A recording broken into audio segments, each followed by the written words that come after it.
You are listening to the No Invite Podcast. Season 3. The progression.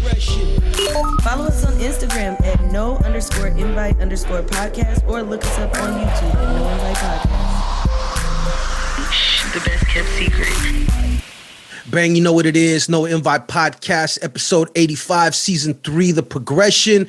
As always, you know, you got me, your host, Blaze, in the building doing what the fuck we do. And of course, we had to do it. We always got to do it, man. We always got to have a guest. You always got to have somebody that's out there working hard, you know, putting their feet to the pavement and actually getting some traction and doing things. And we got the legendary Madv in the building, guitarist / producer / engineer / entrepreneur. We could go on and on, bro, but how are you doing? Man, I'm doing all right. Sunday afternoon, getting warm. Fishing season, bro. Hey, you know what? I cannot be mad at you about that. Fishing season is always a good reason. I'm not really too much of a fan of the heat, but I mean, living in California, it's not like we could actually hide from it. So it is what it is.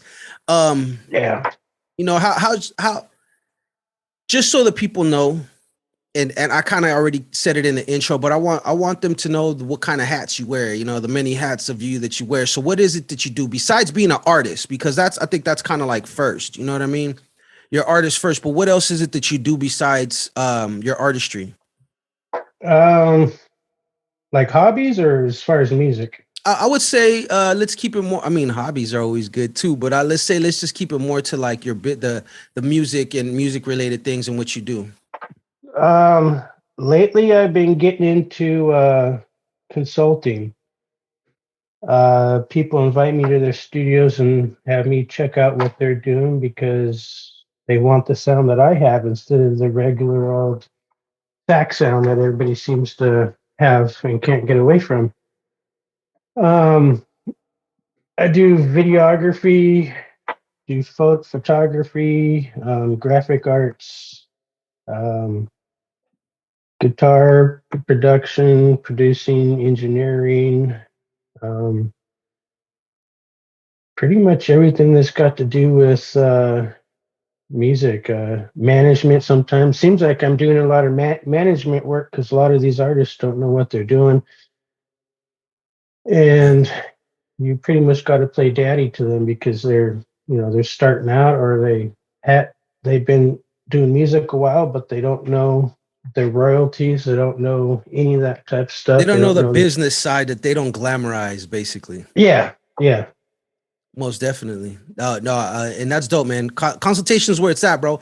Being for somebody that's been doing this for a long time, somebody that's been on the grind, like consultation is just another aspect. Like we fall into it because I get that too. You know, I be consulting people on certain things that is regarding the industry that they're completely unaware of, you know, and a lot of artists jump into this music industry, you know, they strive for this, but they leave out the most important part. In my personal opinion, it is the business aspect that they leave out. And that's kind of like, you can't get to the next level if you don't have the business side to it, period. Exactly. You could always find an engineer, you could always find a producer, but if you're going to entrust somebody to do your business, you better hope he's a trustworthy person. So the best bet is for them to learn themselves first, you know?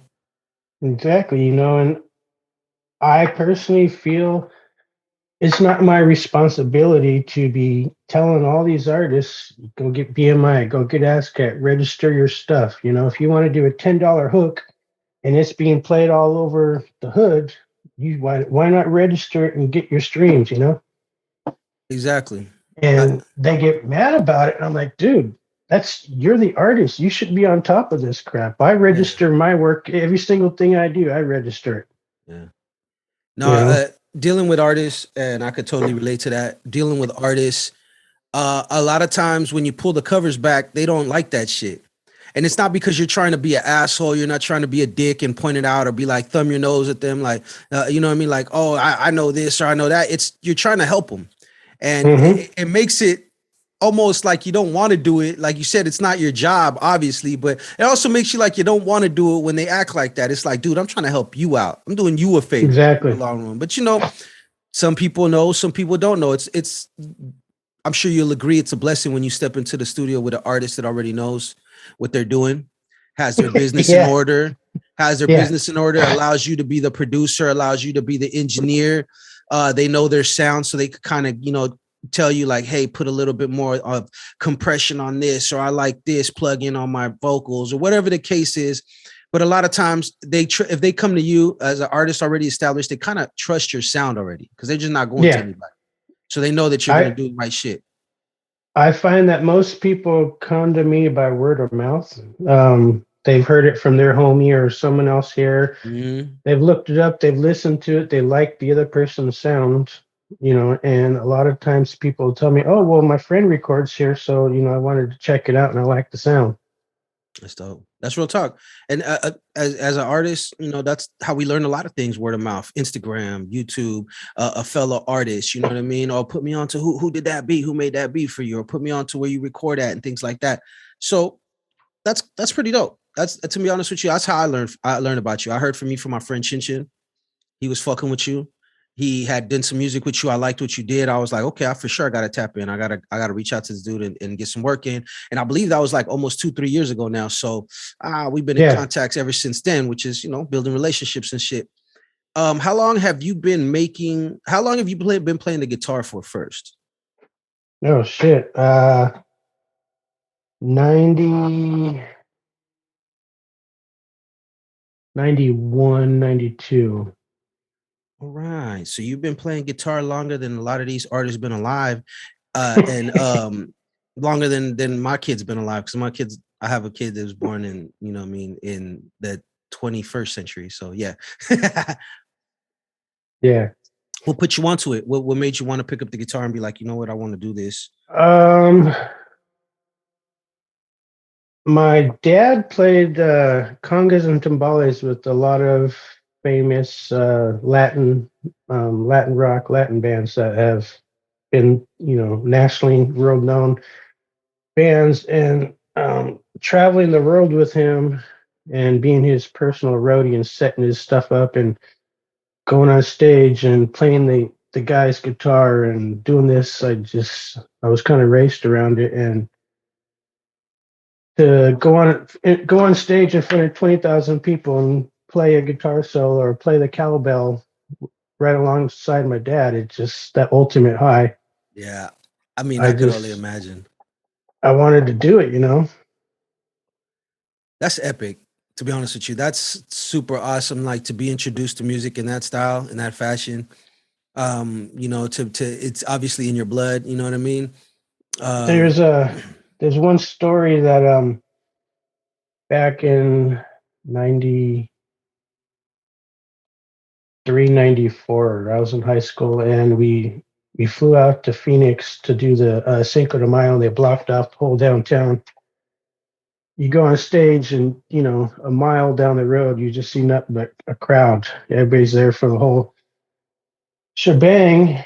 And Selena, the Barrio Boys, and Lighter Shade of Brown, and then my dad's band, I can never roll my R's, but Tierra. Tierra. Yeah, they were there, and I got on stage and played along with my dad for a song. And then backstage, he introduces me to Selena. Wow. And back then, I could care less who all these stars were. If it wasn't Metallica or Slayer, I was so into metal that all these people that I met growing up, they were just normal people. I was like, oh, there's someone else my dad knows, and it did not matter to me. And now I'm like, holy shit, I got to meet this icon, and I got to do this. And dude, you were living like the rock star lifestyle, like at an early age. Like, yeah. I had friends who wanted to be friends because of who my dad was. And when the show came to town, I had a ton of friends. I'm sure. I'm sure that's how high school is, right? Yeah. Go ahead. I go into Spanish class, and the teacher hands out a huge stack of Hispanic profile paper magazine they used to have, and we used to have to read it and learn from it in Spanish. And someone passes me a magazine, and it's my dad sitting there with his timbales and congas on the front page. And I'm It's like, got to holy be shit. cool. I was It's so got to be embarrassed. cool. I mean, for a high school, yeah, it probably is a little embarrassing, but then I'm sure anybody looking back now and back then they'd agree with you. That's probably one of the coolest things, though, to be able to Yeah, have that experience. I didn't realize how big he was and how big the machine was. It was just, oh, my dad played music, and Yeah. Until I'm like, holy crap, I got to do a lot of stuff that a lot of people don't get to do. Get exposed to sex, drugs, and rock and roll. Shit, man, tell me at an early age at that, man. What was one of the most, I'm not gonna say craziest, but one of the most fascinating stories with the Selena story, or was it like something else that experienced that kind of like solidified you wanting to be an artist, like while on the road with your dad? Like, Sitting in the hotel room with Carlos Santana smoking weed that got me so paranoid. I've never smoked. I don't know what the hell it was, but it was smoking and sitting there like an idiot trying to play super fast guitar solos. And he would take a guitar and just play it softly and then bend the notes up. And you can hear that in my playing now when I bend the note and let it ring out. mm-hmm. He's like, see, I can play that same thing, but slow. Let the notes ring out, let it sing, let your heart, because he's a very spiritual guy. Mm-hmm. And you just let your heart do the playing. And it took me a long time to get out of that heavy metal mentality and opened up my mind to other styles of music. Mm-hmm. And he gave me one of his guitars, and That's dope. I ended up selling it 2 years later for some drugs. I mean, you know how it goes, man. When you're young, you're wild, you're doing whatever the fuck. But he was just another guitar player to me. It wasn't, I didn't care about anything because everything was given to me. So, value was nothing because I didn't have to earn it. So Man. I got rid of a lot of crap because it didn't mean nothing to me. There's not a lot of stuff that meant nothing to me. But now it's like, holy crap, I had this guitar that I could probably buy houses now. Yeah. I mean, but it's live and learn, when it comes to that, like you said, you're young, you were exposed to it early, it was normal to you. So it wasn't as big of a deal as it would have been to you now, like, for instance, you know what I mean? And that's just, that's life, man. We travel through life and we experience things, we learn things. And sometimes we realize that we weren't exactly, going about it the right way. But at the end of the day, it's a part of our journey, Yeah. We have to experience the good, the bad, and everything in between for us to find our way. Some people never get an opportunity, but for us that do, and we're still on our journey, that's just another lesson and another something else to be grateful for. I'm grateful for all the bullshit that happened to me and that I put myself through, because the first thing I had to learn was I had to be accountable for the shit that I was doing, and for a long time, I didn't have that accountability. I would always find a reason to, it was because of this or because of that. And it's like, after a while, I just started looking at myself and realizing that a lot of times it was me putting myself in that situation. And until I held myself accountable, I was doomed to repeat that in some form or fashion. So you sound like a dude that's really been through a lot, good and bad, I'm assuming, you know what I mean? And you're working hard, you're consistently, you guys got Sanctuary Recording Studio, correct? Yeah. And I see you in there constantly. Like, you work at this shit like it's a fucking 9 to 5, dude. How do you do it? How do you manage, your personal time between your business, the studio, and everything else? I don't really have personal time. When I do, it's going up to the mountains, taking my guns and shooting, going up That's to have always good. fun. I was telling one of my studio partners, we went up for a drive last week, and I'm like, I don't know what it's like to just have a normal friend. The last 25 years or so has been all about music, and to just, hey, you want to go to the movies? You want to go out to eat? You want to, I don't know, go to the flea market or whatever that doesn't have anything to do with music or production or anything, and just close your mind out to that. I don't know what that's like, really. It's hard to, you know, but when I do get a chance, I enjoy it, Yeah. I get off work and I go to the studio at night till 7, 8 in the morning, go home, sleep a couple hours and start over, Do it all over again, man. Do it for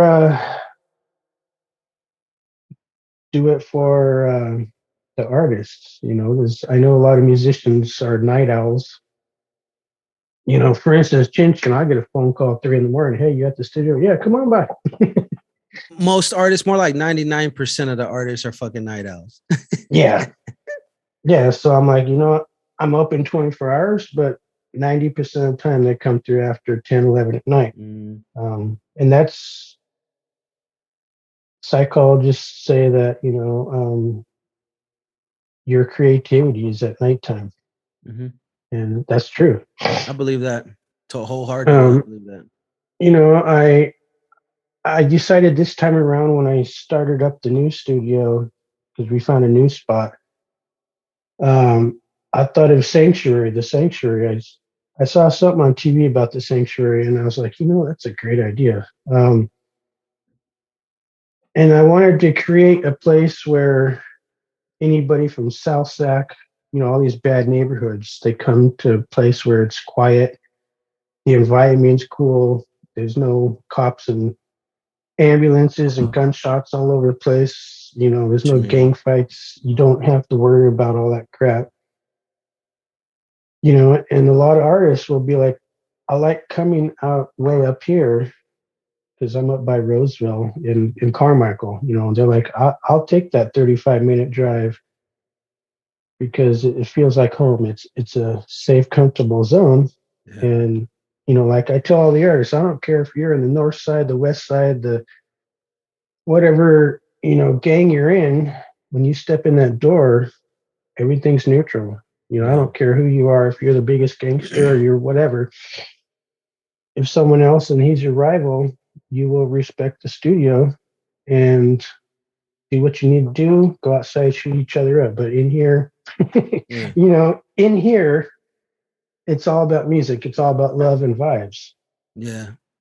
So I work with anybody. I don't care what gang you're in, and I'm not partial to these guys or these guys. I've asked certain cliques or movements have asked me to be their personal engineer producer. Oh, well, but we don't want you messing with this clique. And I'm like, sorry, bro, I can't do that. I work with anybody. I don't care how much money you give me. I'm open to everybody, and I'm not going to be partial to just one person or one group. So, everything's neutral. I mean, it's important as an artist. It's always important to and I'm sure you could relate to this. It's important to have the right environment when you're trying to create or when you're trying to go out there and get things accomplished. A lot of artists, they have their own personal things. They have things going on and whatnot, but there's a lot to be said about a place where you could go and feel like you could let your guard down as far as everything else and just focus on the music. And Sanctuary, that's kind of the vibe I got. Because I follow you, bro. And on Instagram, and I keep up with what you're doing. And when you started the Sanctuary, and you just posted up like who comes by and who's this or that, it's like you got a mix of all different types of musics, backgrounds, artists, and that's dope. At the end of the day, I think that's the most important thing. Of course, obviously the technical side, the engineering, the sound, stuff like that. But to have a place where you feel free and feel comfortable to actually let your hair down and let the creative juices flow is important. And to take you back to what you were saying real quick about normal friends, if you have friends and you guys go fishing, you go shooting guns, it may not be the typical fucking let's go grab a burger or go buy to eat, or, you know, let's go record, let's go hang out. That's normal. People say normal, like they don't understand. Normal is for what it's it's your perspective. You know what I'm saying? It's, you know, it's what you think is normal. You know what I mean? So as long as your friends are on the same page with you, more or less, and even if they're not, you know, if they're there when you could call and talk to them, somebody you could vent to, or let's go to the mountains and shoot some guns or whatever the case is, to me, that's normal. Because I have definitely did not lead a normal life. There was no fucking Mr. and Mrs. Cleaver at my house. You dig what I'm saying? So yeah, my normal, you know, is probably chaos to somebody else. But in actuality, it's all about what brings you peace and who understands you and who fucks with you. You know what I mean? mm-hmm. So you've been working on multiple projects. I've had you featured on a bunch of my stuff, you know what I mean? And we're going to continue to work. But who are the artists that you're currently working with now? Oh boy. I've got 4 14, 15, 16-year-old kids that I don't even know their names. That's bad. That's not, it is what it is. You know what I'm saying? The building where we're at, there's like 16 other studio rooms, and people are coming in and building their booths and this and that. And, you know, I keep my door open and people pop in, and other studios out, they all end up coming over to my studio because I got the biggest spot now. Nice. And, you know, I'll do like a Friday night where, like an open house, I guess you could say, and everybody comes in and listens, and they all jump on a beat and do like a collab or whatever just to have fun. And I show off what I can do. And so one guy, his name's Yankee or Yank, and he's building this studio a couple doors down from me. And he's like, you know, I'm going to fuck with you. I got guys, and my studio's not up for another month, so I'm going to bring you some business. I was like, cool. And he does videography too. So he's worked on me with on a video with his camera, and, you know, he starts bringing in these kids from the hood, and, you know, I guess they're not used to someone being nice to them, you know, and treating them with respect or whatever. And, you know, they come in the room and they're not used to someone not yelling at them or degrading them or whatever it may be. And I'm like, you guys, just do your thing, be natural, you know, let it flow. And after they finally calm down, it's like, boom, they just start flowing out, doing their stuff, and, you know, they're on their way. I've been working with a guy named Metaphoric. He's a poet, and I've done like 3 videos now for him, and I'm doing his album. And he came to me with some poems, and he wanted to work with me. And my mom introduced him to me because he went through her line at Walmart or something, and she told him. And then, you know, 5 months later, we finally get together, and it's different, but everybody seems to be liking it. The streams are going up, so it's whatever, it's working. I was working with Davina for a while. There's Chin Chin, Megs.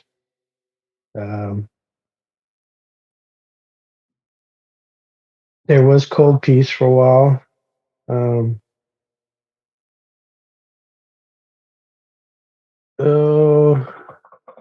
Che Drive, DJ MC, Nueva, Chin Chin, and he brings over a couple of people. I don't even know who they are, but they come in and do a session, and then I don't hear from them for a long time, but that's fine. I get paid. Yeah, I mean, some people come and go, and some people stay consistent. It's all about the artists. So, if you could give an artist that booked some studio time, let's say you don't know me, I'm Joe fucking Schmo from you know who or you know where, and I just booked some studio time for them. What would be the thing that you would tell them to be ready for, or to have ready for you? Because, you know, the average artist or somebody that's just diving in, they probably don't know. Oh, I'm bringing my notepad and a pencil on and some weed. You know what I mean? Some liquor. That's it. You know what I mean? So what would you say, tell the average artist that books some studio time for, what would they need to come to your studio? You know, I don't want to be a Debbie Downer, but I quit the drugs and alcohol 11 years ago. I don't care if anybody else does. Hey, that's your own thing. But for me, I can't do it. My number one pet peeve is we're supposed to start 11 o'clock or whatever time. You show up and you decide you want to right then and there go outside and smoke for a half hour before you come inside. Or you come inside, get your stuff down, get on the mic. Oh, I need a smoke break. And then you go sit outside for a half hour while I'm sitting here with my thumb up my ass. I hear you. You know, it's a waste of time. You know, you spend that time driving up here. Why don't you smoke that shit? Do what you got to do before you walk in the door. Work for a little while, then take a break. You know, I don't know. It bugs the hell out of me. What I would say is, have a plan. Know what you want to do. If you don't have a plan, that's fine too. You can always make one up. But at least have practiced your song. Make it look like you know it. Know something.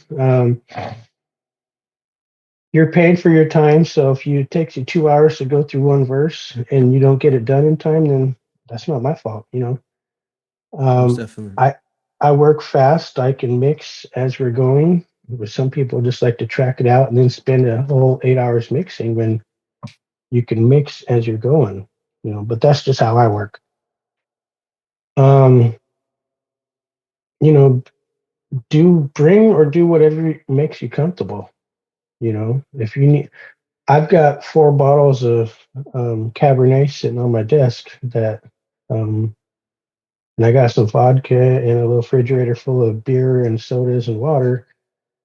And I even carry a big old thing of honey, you know, which is good for the vocals. Mm-hmm. Opens up the pores for certain singers. And, you know, if it takes a glass of wine to get your nerves down, because I understand I get nervous when I go to a studio to record a track, because it's like the spotlight's on you now, and You're you on the got that spot. pressure.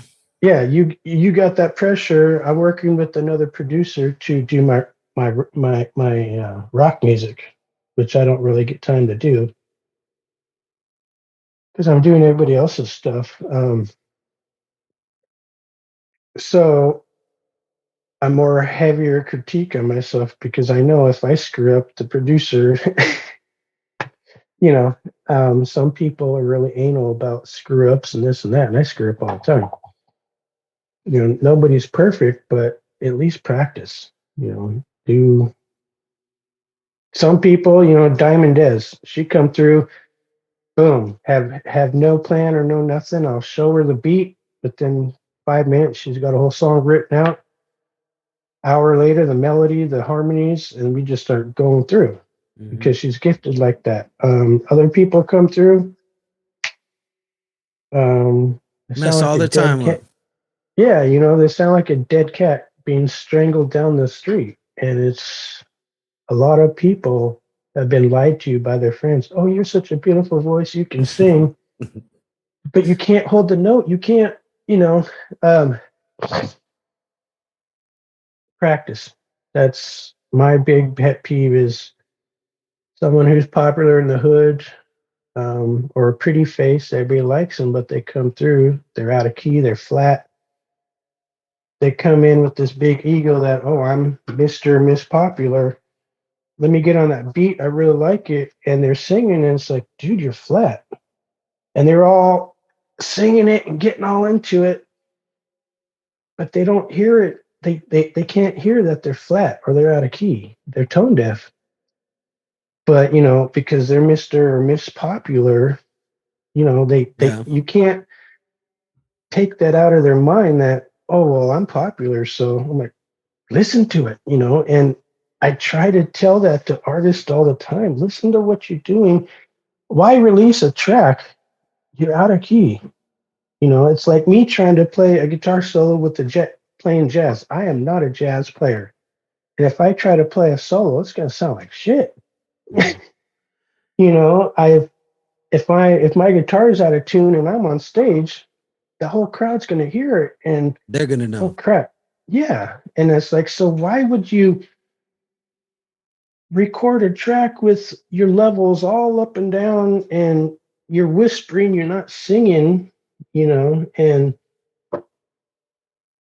I guess I take it really personal because you send me the music. I'm supposed to be your friend, so I'll call them out. I'll tell them straight up, whoever, you know, Yeah. dude, why'd you put that on Spotify? Look at it. It's freaking out of key. Can you not hear that? Yeah. You know, and people get upset. You know, I've got a bad rep now around because I'm straight up with people. I tell them straight up. They ask my opinion. I'm going to tell them, you know, and it's not to be an asshole. It's like, dude, a freaking deaf person could hear that you're flat. But Yeah. now you've released it and made a music video and spent all this money on something that if you take the time to fix it and take direction, you know, granted, some engineers, producers don't know. They don't know when someone's out of key, so they just press record, take their money, and you know, reap the rewards, and they don't care. You know, Yeah. a lot of studios are like that. People with a laptop and a microphone and weed. Oh, you know, and they just rush through it and they don't care. And now the artist is all spent $1,000 or so on videos and T-shirts, and I'm like, dude, you know, you get that one chance. You know, you have here. You know, I'll record a song for someone, and I'm like, here's your song. You get that one chance for the first person or whoever to hear it, and after they've heard it, That's your impression. yeah, you know. And so I don't like letting people take a song and they come over to the studio and record on one of my tracks, and oh, why hasn't it been released yet? I'm like, bro, you need to do it right. You know, I'm not going to just settle for nothing. It's got to be right or not done at all.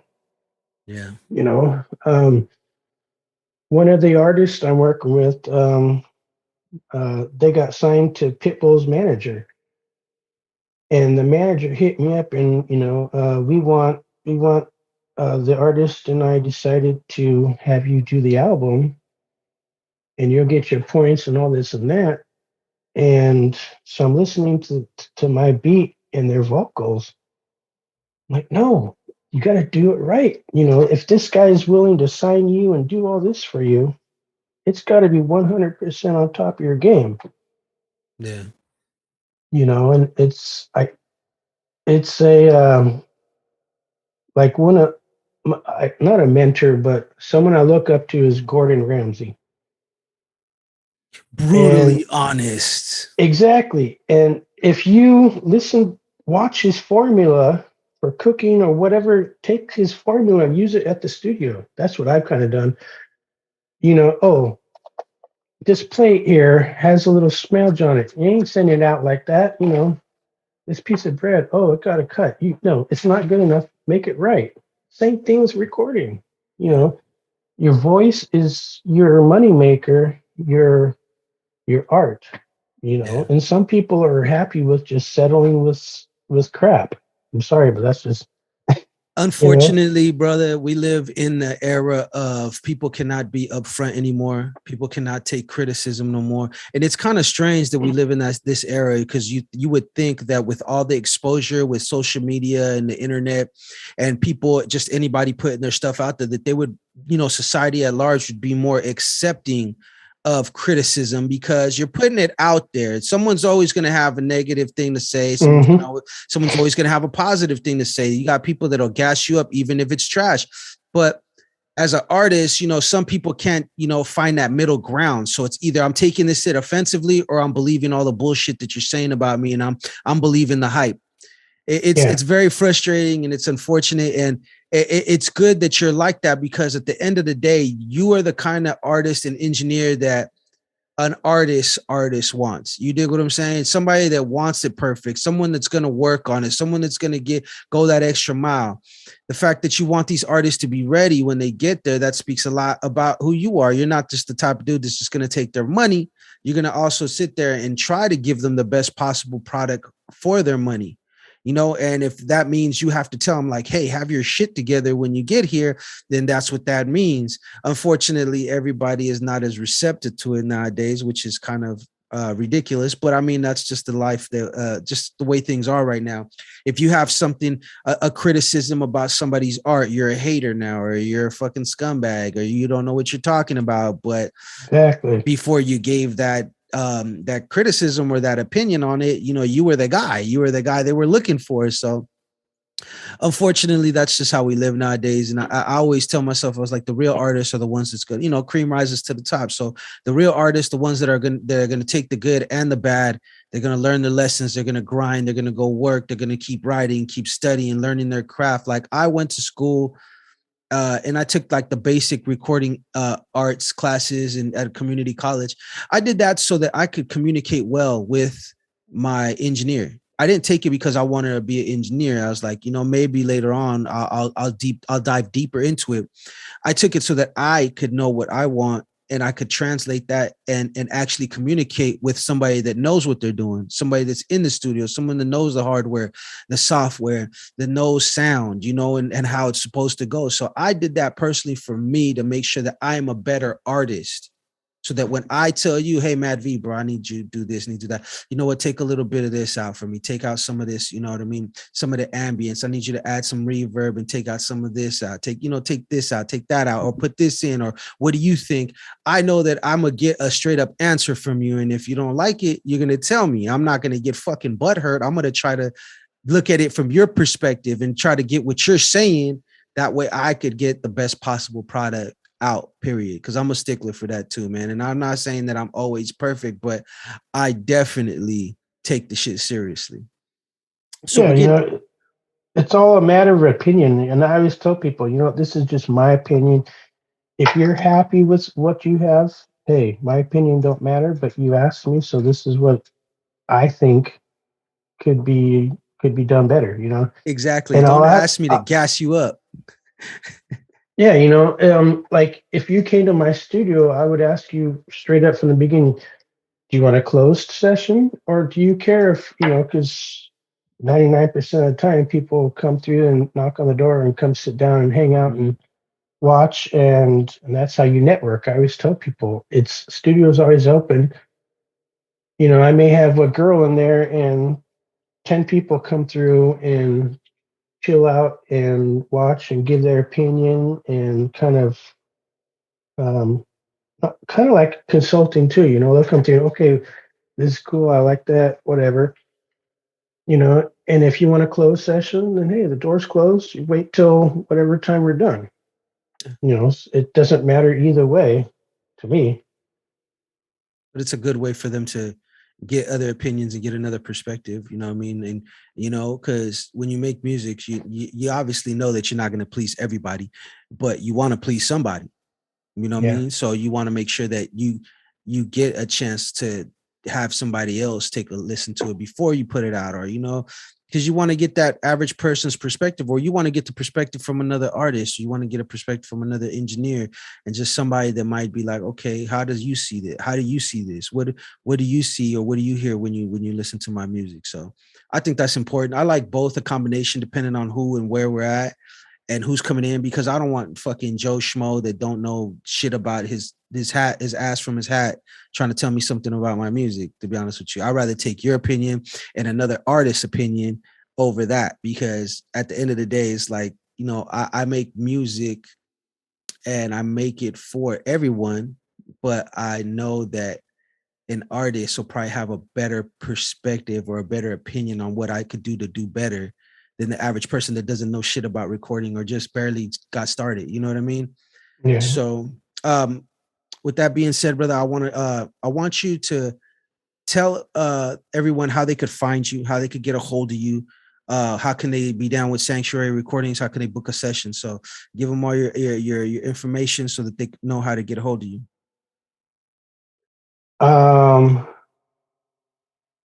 My IG is sanctuary.recordings or MADV. Madv is one word, not two Mhm. words. Madv underscore guitarist, I believe. Okay. And that's Um, all on Instagram, correct? yeah, and my Spotify is just MADV. Um, my number was it 916-720-8399. Everybody and their mama has my number, so it's not like it's a secret thing. Yeah. So for everyone out there, if you don't know, just ask your mom when she has his number. Yeah. Um, you know, and YouTube is Madv official. That's right. So I don't really keep up on social media that much. I just kind of do my thing and let the social media do itself, and Mhm. it's worked because I find artists spending all this money on their promotional stuff and it's not working. They'll get 10,000 views and all of a sudden 2 days later it's down to 100. So they're not really, whatever the bots or whatever those things Sounds are. like they're paying for views to me. I'm just Yeah, saying. you get 20,000 on a song and you got 2 comments, it's paid for. Yeah, for sure. It's a lot of and, that and going so on. I let mine. I drive Lyft 1 or 2 days a week, and I go to the college, and every time someone gets in the car, I have one of those. Hold on a second. Ugh.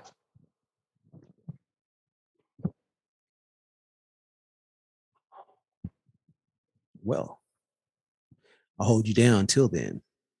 I bought one of these. Nice. And basically, you just take it and you touch the top of your phone, and it brings up every social media, your All your contact. platforms, everything. Yeah, Yeah, it's basically a online business card. that's pretty cool. So everybody gets in that car, boom, or I'll ask them, "Are you Spotify or you Apple Music?"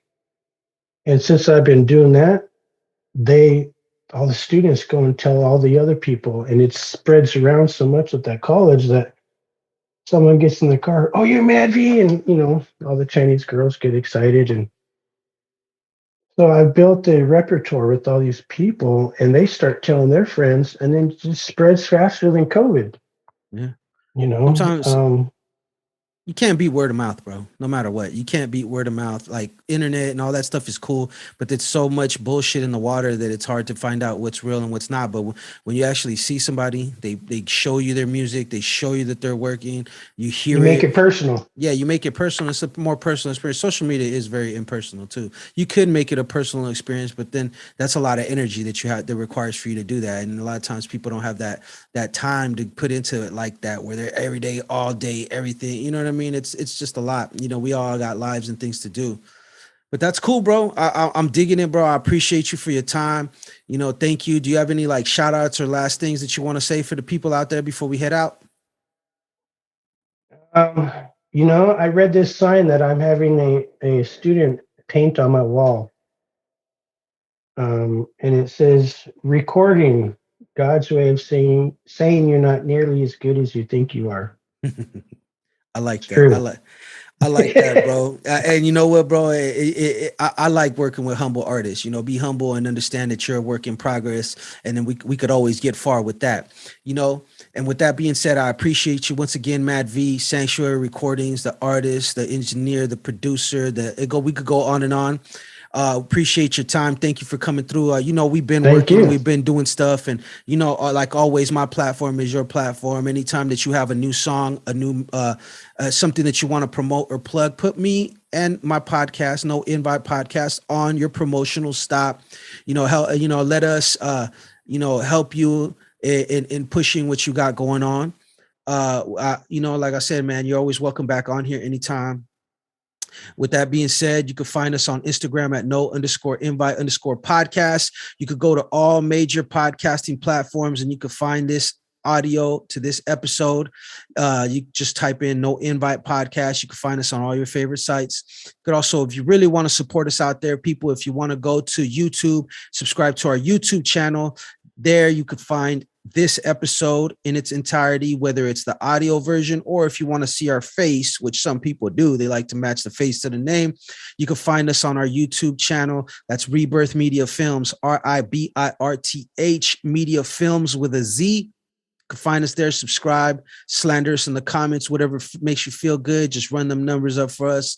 With that being said, I'm Blaze, you're Madv, and everyone out there, y'all are you. Have a wonderful day and stay blessed.